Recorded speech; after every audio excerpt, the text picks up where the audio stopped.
जब उंगली पकड़ने वाली घर के अंदर बेटी आ जाया कर। जिंदाबाद जिंदाबाद जिंदाबाद। हाँ, जिंदाबाद जिंदाबाद। वरना जब तक बेटी ना हो बाप बनने का मजा भी नहीं आता है। आता ही नहीं मजा। बाप बनने का मजा भी तब आता है जब बेटी होती है घर में। खुदा की कसम मैंने ये तजर्बा किया है। बेटे जायदाद के वारिस होते हैं, बेटियां बाप के प्यार की वारिस होती हैं। हो सकता है किसी दयूस को मेरी बात खराब लगे, हो सकता है, मगर मैं वो बात कह रहा हूं जो मेरे नबी को भी पसंद है।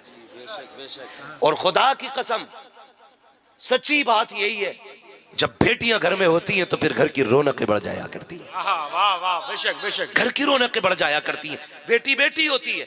और जाओ तजर्बा कर लेना, जिसके घर में बेटी है आजमा के देख लेना। जब बाप परदेश से आता है ना, बेटा चादर तान के सोता है, लेकिन बेटी नहीं सोती है।